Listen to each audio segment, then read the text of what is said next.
આજથી થોડાક દિવસ પહેલા આણંદના બાકરોલમાં એક હત્યાનો બનાવ બને છે, જેમાં કોંગ્રેસ નેતાની સરા જાહેરમાં છપ્પુના ઘા ઝીંકીને હત્યા કરી દેવામાં આવે છે.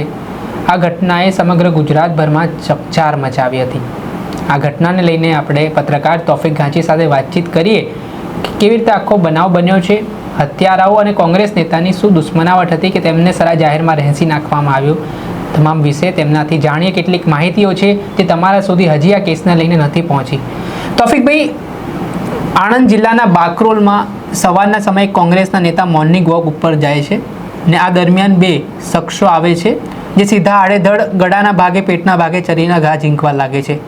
તો એવું તો શું બનાવ હતો, શું દુશ્મનાવટ હતી કોંગ્રેસ નેતાની કે આટલી નિર્મમતાથી હત્યા કરી દેવામાં આવી? આ જે પ્રકારની ઘટના બની છે આણંદના બાકરોલ પાસે જે ગોયા તળાવ છે ત્યાં, તો આ ઘટનાનું રિપોર્ટિંગ ઘણા બધા માધ્યમોમાં થયું છે, લોકો સુધી ઘટના પણ પહોંચી છે. પણ મારે જે વાત કરવી છે, જે મેં નોંધી છે, અને આ ઘટના શરૂઆતથી હું સ્ટડી પણ કરી રહ્યો છું, એના સમાચાર પણ દર્શકો સુધી પહોંચાડી રહ્યો છું. આમાં વાત કરવી છે આરોપી જે છે, આરોપીની વર્તણૂકની. આરોપીએ જે પ્રકારે હત્યા કરી, તો એ હત્યા કરી તે પહેલાંની એની વર્તણૂક, હત્યા કર્યા પછીની વર્તણૂક, અને આ મામલે એક અધિકારી છે જેમના સાથે મારે વિગતે વાતચીત પણ થઈ આ ઘટનાને લઈને. તો આ મામલે એક લાંબી વાતચીત થઈ, કેમ કે એ અધિકારી આ ઘટના છે તેનાથી જાણતા હતા, એ જિલ્લામાં કામ પણ કરી ચૂકેલા છે, એટલે સ્વાભાવિક છે કે એમનું એ મામલે નેટવર્ક હોય. ઇકબાલ ઉર્ફે બાલા, એ ત્યાં પ્રભુત્વ ધરાવતા વ્યક્તિ હતા. આ ઘટનાની શરૂઆત થઈ હતી આજથી 2-3 વર્ષ પહેલા. અચ્છા, આજે શરૂઆત નથી થઈ. જે મુખ્ય આરોપી છે ફૈઝલ મલિક, અને આ જે મૃતક છે ઇકબાલ ઉર્ફે બાલા મલિક, એ સામાજિક રીતે પાછા જોડાયેલા છે. એવું નથી કે એ લોકો એકબીજાથી અજાણ હતા. ફૈઝલ આજથી 2-3 વર્ષ પહેલા એ આજ જે આણંદ છે એમાં સુરોલી ગામનો છે. એ 2 વર્ષ પહેલા અભ્યાસ કરવા માટે આવે છે વલ્લભ વિદ્યાનગરમાં. એના અભ્યાસની શરૂઆત કરે છે. અને ઇકબાલ ઉર્ફે બાલા છે, તેમના જ ઘરના બાજુમાં આ ફૈઝલ મલિક જે અત્યારે આરોપી છે, ત્યાં એના નાનીના ત્યાં રહેવાનું શરૂઆત કરે છે. એના અભ્યાસની શરૂઆત થાય છે. અને એ પછી આ ઇકબાલ બાલા છે એમની ભત્રીજી છે, એના સાથે આ જે આરોપી છે અત્યારે ફૈઝલ મલિક, એમની ભત્રીજીને આ બંનેને વાતચીતનો થોડો દોરની શરૂઆત થાય છે. એમના વચ્ચે થોડા એમ કહી શકીએ કે બોલચાલના સંબંધો કેળવાય છે. અને એની જાણકારી મળે છે ઇકબાલ ઉર્ફે બાલાને. આ ઇકબાલ ઉર્ફે બાલા છે, તો એમના ઇતિહાસની વાત કરીએ તો ભૂતકાળમાં એ મેચોના સટ્ટાને એના સાથે સંકળાયેલા વ્યક્તિ હતા. અચ્છા. એમનો ઇતિહાસ એ રીતનો છે. પછી એ ધંધામાંથી આગળ વધ્યા, એટલે સોસાયટીઓ છે, સ્કીમો છે, જમીનો છે, ધંધા તરફ એ આગળ વધ્યા. એટલે સ્વાભાવિક છે કે એમનો ભૂતકાળ પણ એક એ રીતનો રહેલો છે કે એમનું સ્વાભાવિક નેટવર્ક હોય છે. તો 2-2.5 વર્ષ પહેલા આ જે ફૈઝલ છે, આ ફૈઝલને એના ઘરેથી એ પોતે કોલર પકડીને, આ ઇકબાલ ઉર્ફે બાલા જે પૂર્વ નગર સેવક રહી ચૂકેલા છે, એ કોલર પકડીને લઈને જાય છે આ ફૈઝલ મલિકને. અને એમના જે માણસો હતા, એમના સાગરીતો આ ઇકબાલના, એ એને પાછળથી મારે છે, ટપલી દાવ કરે છે ને બજારમાં ફેરવે છે. ભર બજારમાં આ ફૈઝલ મલિકને ફેરવે છે. અને ત્યારે આ છોકરો જે અભ્યાસ કરતો હતો, ત્યારે એની મગજમાં આ વાત છે એ અંકિત થઈ ગઈ. અને ભર બજારમાં આ બાકરોલમાં ફેરવવાથી ઇકબાલ ઉર્ફે બાલા પોતે ત્યાં એક મહત્વના વ્યક્તિ હતા, અગ્રણી હતા, અને એમનું પોતાનું ભૂતકાળ રહેલો છે. એ ભૂતકાળના કારણે એમના પાસે પણ એવા માણસો હતા કે એમને 25-50 માણસો ભેગા કરો, એટલે ટપલી દાવથી જ્યારે એનો વરઘોડો કાઢ્યો આ છોકરાનો, પોલીસે ને ઇકબાલ મલિકે પોતે, અને ત્યારે આ છોકરાના મગજમાં આ વાત અંકિત થઈ જાય છે. અને ત્યાર પછી એ લોકો બાકરોલ છોડી અને જતા રહે છે એમના ગામમાં. આ ઘટના પછી ઇકબાલ મલિકને સતત એક વાતની એ લોકો મનોમંથન, વિચારો આવતા, અને ત્યાં સતત ચર્ચા પણ રહેતી કે આ ફૈઝલ મલિક છે ઇકબાલને કોઈ ને કોઈ રીતે નુકસાન કરશે. પહેલાથી જ ખબર પડી, પહેલાથી એમને મનોમન તો હતું કે જે રીતના આ ઇકબાલ ભાઈએ એમનો વરઘોડો કાઢ્યો છે મૃતકે, એ જોતા પેલો વ્યક્તિ આને નુકસાન કરશે ત્યાં ચર્ચા હતી. અને આ જે આરોપી છે તો આરોપીના ફ્રેન્ડ સર્કલમાં પણ આ મામલે સતત ચર્ચાઓ થતી હતી ફેજલના, કે ફેજલ ઇકબાલ મલેક છે એને કોઈ પણ રીતે નુકસાન કરશે. પરંતુ આ અત્યાર સુધી મામલો પહોંચશે એ ઇકબાલ ઉર્ફે આ બાલા છે એમને પણ નહોતી ખબર. અને આ ફેજલ જે મલેક આરોપી છે, મુખ્ય આરોપી જેનો કોઈ પસ્તાવો નથી, એના મિત્રોને પણ નહોતી ખબર કે આ મામલો અહીંયા સુધી પહોંચશે. આ એ પ્લાન બનાવ્યો ફેજલે, કારણ કે એને બદલો લેવો હતો, કોઈ પણ ભોગે બદલો લેવો હતો, એની ઇજ્જત ગઈ હતી. હવે ઇકબાલ આ બાલા છે પોતે ત્યાં વર્ચસ્વ તાકતવર વ્યક્તિ, એના સામે કોઈ પડી પણ ના શકે, પ્રભાવશાળી, સંપન્ન, ધનવાન. તો આ લોકો પહેલાની રેકી કરે છે, ઇકબાલ ઉર્ફે બાલાની રેકીની શરૂઆત થાય છે. રેકીની શરૂઆત એ લોકો કરે છે. એમાં પહેલી વાર જ્યારે એમને એ લોકો રેકી એવી રીતે કરે છે કે ઇકબાલ બાલા રોજ આ ગોયા તળાવે સવારે મોર્નિંગ વોકમાં આવે છે. તો એ મોર્નિંગ વોક દરમિયાન તે કેટલા ચક્કર મારે છે, કેટલા રાઉન્ડ તળાવના ગોળ ફરતે ફરે છે, પહેલે નોટિસ કરે છે. ઓકે. તો એ પ્લાન આ ફેજલ બનાવે છે કે 3 રોજ એ 3 ચક્કર મારતા હતા આ તળાવના આસપાસ. એટલે પછી એ લોકો પહેલે એકવાર પ્લાન બનાવે છે કે એમના પર એટેક કરવો. પરંતુ એટકમાં જે દિવસે એમને પ્લાનિંગ કર્યું હોય છે એ જ દિવસે આ ઇકબાલ બાલા ત્યાં નથી આવતા. અચ્છા. એ દિવસે નથી આવતા. કેટલા દિવસ રેકી કરી હશે આમ? અમે સતત લગભગ 10-15 દિવસ આસપાસ રેકી કરી હશે. તપાસમાં બહાર આવશે, પણ જે આપણા પાસે વિગતો આવી રહી છે, ઓકે, સતત એણે નક્કી કર્યું હતું કે હવે જે પ્રકારે મારું અપમાનનો જે બદલો લેવાયો છે, જે મારું અપમાન થયું છે એનો બદલો લેવાનો હવે સમય આવી ચૂક્યો છે અને એના માટે એ સતત લાગી ચૂક્યો હતો. તો જ્યારે પહેલી રેકી કરે છે, પહેલો પ્લાન બનાવે છે, એ દિવસે એ ત્યાં નથી મળતા. પછી એના ઘટનાના 2 દિવસ પછી ફરીથી આ લોકો વહેલા ત્યાં આવી જાય છે, દિવાલના પાછળ સંતાઈ જાય છે. હવે આના સાથે જે અયાન છે, જે આરોપી સહ આરોપી એ આ જ ગામનો છે, સુરોલીનો. એ તબેલામાં ત્યાં નોકરી કરે છે, એના માતા પિતા અલગ રહે છે. અયાનને એણે એવું કીધું કે હું તને ચોક્કસ રકમ આપું, આપણે કામ અર્થે જવાનું છે. અચ્છા. અયાનને એ કહીને એમ લાવે છે. એને ખબર નહોતી? ના, અયાનને એ એવી રીતે કહીને લાવે છે કે આપણે કામ અર્થે જવાનું છે, ચોક્કસ રકમ આપવાની છે. અને એના મિત્રનું મોટરસાઇકલ પણ એ લોકોએ લીધું હતું. જ્યારે અહીં આવે છે ત્યારે એ ગુપ્તી લઈને આવે છે અને ચપ્પુ લઈને આવે છે. અચ્છા.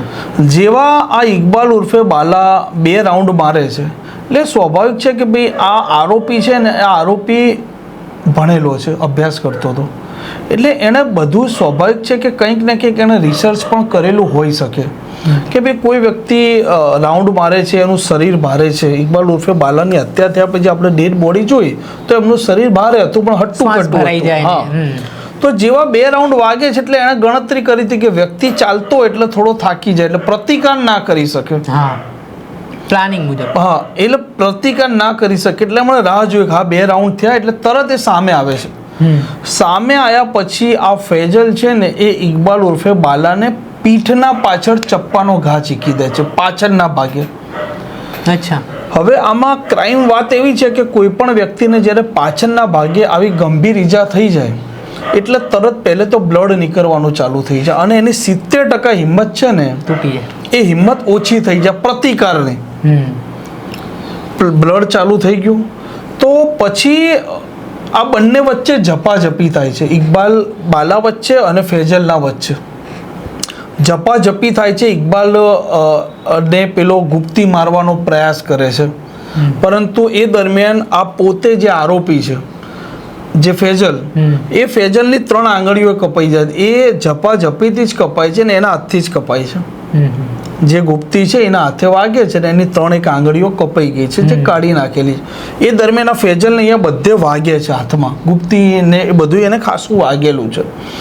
એ વાગ્યા પછી જે અયાન છે એ અયાન આ ઇકબાલ ઉર્ફે બાલાને પાછળથી પકડી લે છે અને પકડી લીધા પછી આના હાથમાં ગુપ્તી હતી અને એક પછી ગુપ્તીના ઘા મારવાની શરૂઆત કરે છે. પેટના ભાગે, ગળાના ભાગે.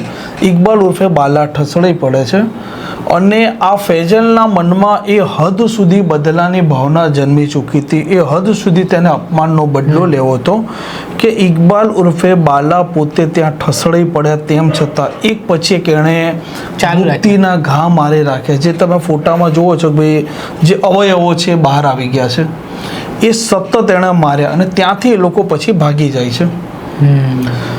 પોલીસ સીસીટીવીના આધારે તપાસ પણ કરે છે અને એ દરમિયાન એક અધિકારી છે, એ અધિકારી ત્યાં કામ કરી ચૂકેલા હતા. એ અધિકારીને આ મામલાની જાણકારી મળે છે એટલે અધિકારી એમના સોર્સ સંપર્કોને એક્ટિવ કરે છે અને એક્ટિવ કર્યા પછી એ સોર્સ સંપર્કો જે હતા એ લોકો એ વાત ફરીથી યાદ કરે છે કે સાહેબ તમને યાદ છે કે 2 વર્ષ પહેલાં આ જ ઇકબાલે આનો વરઘોડો કાઢ્યો હતો અને આ જ ઘટનામાં આ ફૈઝલ છે, આ ફૈઝલ જ આરોપી હોઈ શકે. ત્યાં સુધી ત્યાંની સ્થાનિક પોલીસે સીસીટીવી ચકાસતા હતા. એ અધિકારી પછી સંકલન કરે છે, ત્યાંના અધિકારીઓનું પણ ધ્યાન દોરવામાં આવે છે અને પછી આમનો પીછો કરવામાં આવે છે. આરોપીઓએ કેનાલમાં આ ગુપ્તી અને જે ચપ્પુ છે ફેંકી દીધું હતું, જેથી કરીને આરોપી ચતુર છે, હોશિયાર છે, ચાલાક છે, જેથી કરીને કાલ ઉઠીને મામલો જ્યારે કોર્ટમાં જાય એ સમયે ગુનો કર્યો હતો પણ શેનાથી કર્યો હતો એ પોલીસે એ હથિયાર તો એકત્ર કરવા જોઈએ. એ પોલીસે હથિયાર આજે એકત્ર કર્યા છે, ગુપ્તી અને એ ચપ્પુ છે એ તરવૈયાઓ થકી જે કેનાલમાં જ્યાં ફેંક્યું હતું ત્યાંથી મેળવી લીધું છે પોલીસે. તો ફરી હું તમને રોકવા માંગીશ. એક વસ્તુ એ છે કે જે ઘટનાક્રમ બન્યો સવારનો સમય હતો, સ્વાભાવિક છે કે ઘણા બધા લોકો ત્યાં કસરત કરવા માટે કે વોકવે પર ચાલવા માટે આવતા હોય. તો આ ઘટનાક્રમ બન્યો ત્યારે કોઈએ ત્યાં પ્રત્યક્ષદર્શી જોયો હોય, કોઈએ બચાવનો પ્રયાસ કર્યો હોય? કેટલા મિનિટની અંદર આખો ઘટનાક્રમ બની ગયો? આ મામલો છે ને તપાસનો છે ને એ વિગતો જ્યારે આપણે જાહેર કરીશું ત્યારે સ્વાભાવિક છે કે તપાસને અસર પહોંચી શકે, તપાસની કેટલીક ગુપ્ત બાબતો છે તે પણ સામે આવી શકે. એટલે એ મામલે હું નહીં કહી શકું તપાસને લીધે. પરંતુ જે આરોપી છે, આરોપીને જ્યારે ઘટના કરી, અંજામ આપ્યો, ત્યાર પછી અમદાવાદ આવી ગયા હતા જોહાપુરામાં અને રહેતા હતા અહીંયા ત્યારે કે ઘટનાને અંજામ આપીએ સીધા અહીંયા આવી ગયા હતા અમદાવાદના જોહાપુરામાં. એક વ્યક્તિ છે, વ્યક્તિના ત્યાં એ રોકાયા હતા અને જે અધિકારી હતા એ અધિકારી આ મામલાથી વાકેફ હતા, ત્યાં કામ કરેલું હતું, એમને લીડ મળે છે, એની તપાસ પણ થાય છે. અંતે ઝોન 7ની LCB છે એ આરોપીઓ, એ પોલીસ કર્મચારીઓ આરોપીને ઝડપે છે. અને એ પછી પણ મેં જે મારા સોર્સિસ પોલીસમાં છે એમના સાથે વાત કરી તો મેં જાણવાનો પ્રયાસ એ કર્યો કે આરોપીએ ગુનો કર્યા પછી એની વર્તણૂક શું હતી. બિલકુલ પસ્તાવો હોય કે જે રેકર્ડ પર ક્યાંય નથી, પરંતુ એ મારા સોર્સ છે, એ અધિકારી છે અને એ પોતે એના સાક્ષી પણ છે. તો એ પછી આ ઘટના જ્યારે બની, અધિકારી એ આ મામલો જોયો તો આરોપીને પૂછ્યું कि मेरे को जानता है कि हाँ आपको जानता हूँ, आप ये हो, ये ठीक है, कि क्यों तूने ऐसा किया? तो आरोपी हिंदी बोले છે એટલે હું હિન્દી બોલું છું કે સાहब आपको तो मालूम है ना मेरे साथ क्या उसने किया था. એ સમયે આરોપીની જે વર્તણૂક હતી, ગુનો કર્યા પછીની એની વર્તણૂક શું હોય છે સૌથી મહત્વની હોય છે. કોઈ પણ ગુનો થાય એમાં ગુનો કર્યા પહેલા, ગુનો કર્યો તે સમયે અને ગુનો કર્યા પછી આરોપીની શું વર્તણૂક છે, આ મામલો કોર્ટમાં ધ્યાને લેવાતો હોય છે અને એના આધારે બધું આગળ ચાલતું હોય છે. તો એ પછી એની જે વર્તણૂક હતી એકદમ નોર્મલ હતી. એના ચહેરા પર એક પણ પ્રકારની પસ્તાવો નહોતો, એને એવું થોડું નહોતું કે મેં કોઈની ક્રૂરતાથી હત્યા કરી છે, એને ડરનો એક રેખા નથી. અને જ્યારે તમે આ આરોપીને જ્યારે પોલીસ અધિકારીઓ કર્મચારીઓ ઘટના સ્થળે લઈ ગયા હતા રિકન્સ્ટ્રક્શન માટે, એ સમયના પણ તમે વિડીયો જોશો તો એ સમયે આરોપીના ચહેરા પર, ફૈઝલની વાત કરું છું મુખ્ય આરોપી, એના પર પસ્તાવાની એક રેખા તમને નહીં દેખાતી હોય કે એણે આટલો મોટી ઘટનાને અંજામ આપ્યો છે અને ક્રૂરતાથી આપ્યો છે. એ પછી આરોપીઓને ત્યાં લઈ જવામાં આવે છે ઘટના સ્થળ પર. મૂળ વાત આખી આ છે કે આરોપીની વર્તણૂક છે ને આ કિસ્સામાં સૌથી અગત્યની છે ને એણે એટલી ક્રૂરતાથી હત્યા કરી છે કે વ્યક્તિ ઢળી પડ્યો, તો એને ઘા પર ઘા ચીક્યા છે અને હત્યા કર્યા પછી એને કોઈને આંગળી કપાય તો એને પીડા થવી જોઈએ, એના ચહેરા પર પીડાની એક રેખા નહોતી દેખાતી. ચોક્કસથી ખૂબ ખૂબ આભાર તૌફિકભાઈ. પત્રકાર તૌફિક ઘાંચી આખી ઘટના જણાવી. એટલે આ ઘટના પરથી એ સાબિત થઈ રહ્યું છે કે જે હું વચ્ચે આપણે રોકવા માંગીશ, આ એ વાતો છે કે જે વાતો પેપર પર ક્યાંય નથી. અચ્છા, આ એ સોર્સ દ્વારા મળેલી માહિતી પેપર પર ક્યાંય નથી. આ ઘટના જેણે નજદીકથી જોઈ છે, જે આ ઘટના સાથે સંકળાયેલા વ્યક્તિઓ છે, પોલીસ સાથે સંકળાયેલા વ્યક્તિઓ છે, આ પેપર પરની ક્યાંય ઘટના નથી. આ પેપર વગરની ઘટના છે અને જે સમાચારમાં ક્યાંય આવી નથી. જેવી રીતે આ ઘટના વિશે માહિતી સોર્સ દ્વારા અમને મળી છે ને આ એક ગુજરાતનો ચકચારી બનાવ હતો. 2.5 વર્ષ સુધી આ જે આરોપી છે ફૈઝલ મલિક, તેનો જે અગાઉ વરઘોડો કાઢવામાં આવ્યો તો તેની આગ તેનામાં સળગતી રહી ને એ બદલાની આગમાં એટલો તે આંધળો થઈ ગયો કે તેણે હત્યા નિપજાવી, એ પણ નિર્મમતાથી, ક્રૂરતાથી, છતાં પણ તેને આ ઘટનાનો પસ્તાવો નથી. ત્યારે આ પ્રકારની ઘટનાઓ જે બને છે, આજે જે માનસિકતાઓ લોકોની ક્રૂર બનતી જઈ રહી છે, તે આવનારા સમાજ માટે, આવનારા સમય માટે ખૂબ જ ઘાતક પણ માનવામાં આવી રહી છે. આવા જ ક્રાઇમથી જોડાયેલા સમાચાર આપના સુધી પહોંચાડતા રહીશું. આવી સ્ટોરીઓ એનાલિસિસ કરીને આપણે જણાવતા રહીશું. એટલે નવજીવન ન્યૂઝની ચેનલને લાઇક કરી લો, સબસ્ક્રાઇબ કરી લો અને શેર કરવાનું ભૂલતા નહીં. વૈષ્ણવજન તો તેને કહીએ જે પીડ પરાઈ જાના.